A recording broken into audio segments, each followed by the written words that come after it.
Hey everyone. So kind of an interesting lock for you today. This is a Trioving. I'm not exactly sure where this comes from, but the format I have is an oval. Um, and you see these sometimes in America, strangely enough, in hotels. Vingcard is also sometimes the branding that they're listed under, Trioving Vingcard or something like that. So they do show up. But really, the interesting thing about these is the drivers. So I've got one out right here, and the rest of them are in the tray. But as you can see, these have what are known as trampoline spools. So they're not barrels, but they're not regular spools either. So the regular spools would just have a thick part at the top and bottom, and these you can see have kind of a reverse hourglass. So they get thinner, and then they get thicker, and then they get thinner again. Um, and that kind of gives like some weird feedback for the lock. So I've got the key pin in chamber number 5 here, and I'm going to drop this in so you can see that at rest, essentially what's going to happen is as you lift this driver out, you're going to have to go past this thick part, and then it's going to go back into a falset, and then you have to lift it more to get it past the end. So you almost get like, I guess, two different levels of counter rotation from it, which gives you kind of weird feedback. You think maybe that you've lifted something out of counter rotation because it goes back into a falset, but then you have another lift to actually get the pin out or get the driver set. So definitely gives you some weird feedback. This lock also has a kind of brutal keyway, which I'll show right there. And it's hard primarily because I had to pick off of this piece of warding down here on the bottom section, right there, and then angle my pick up, but then you have this additional piece of warding up here that you have to kind of snake around. And there are holes in it, if you can see that right there. But my pick would get caught on the warding quite a bit, so that was a little brutal. And then the tolerances on this lock are just very good, so you end up ping-ponging quite a bit. So this one was more challenging than I thought it would be. The first time I picked it, I actually got it open pretty fast, but then recording it took me quite a while to get a good take. So harder than I thought it would be, for sure. But yeah, not terrible. Only one mechanism for security, so definitely within reason for someone learning how to pick. So there you go. Again, this is a Trioving. I'm not sure 100% what the model is or if these come in different models, but the trampoline pins are definitely the defining feature of this particular lock. So with that, we're going to run over to the pick and get real quick.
Okay.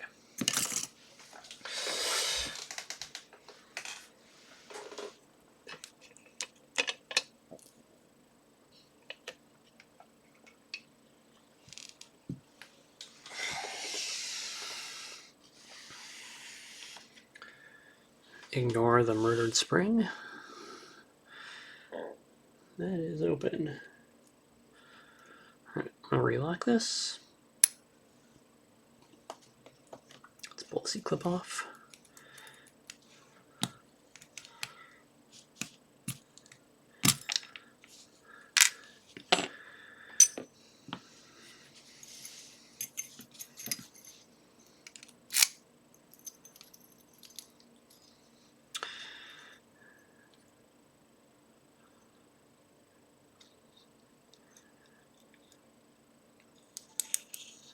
Alright, so you can see this is drilled for 7, but it's only got 6 pins in it.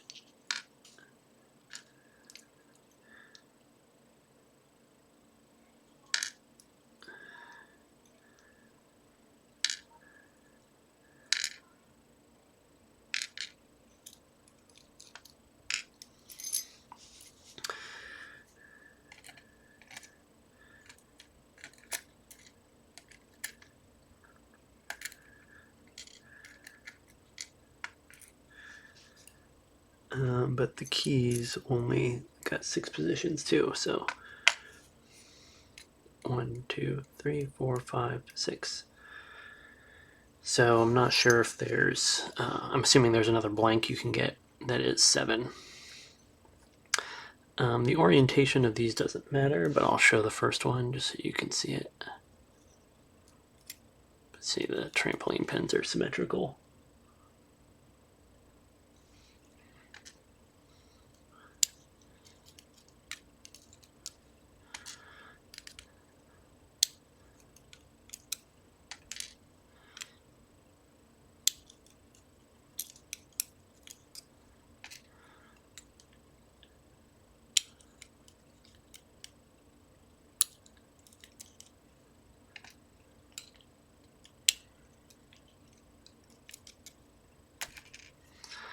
Alright, you can see all the springs in there.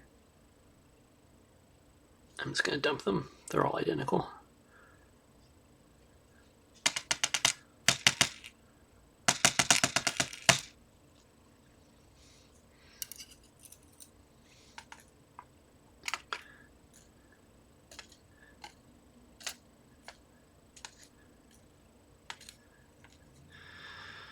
Nothing special in there.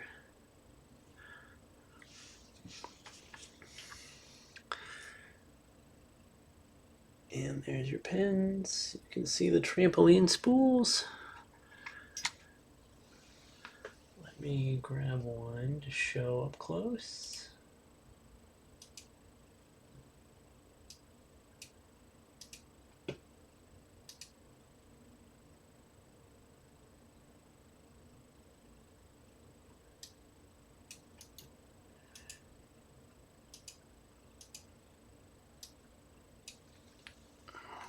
Sorry, I'm messing with my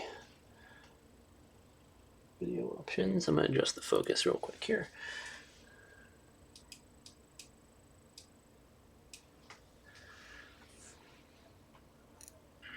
Oh, too close. Okay, there we go.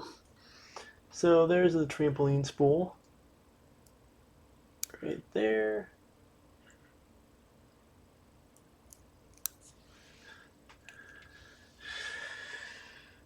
And they are all trampolines, 6 of them in here. So that was a weird lock to pick, kind of bizarre.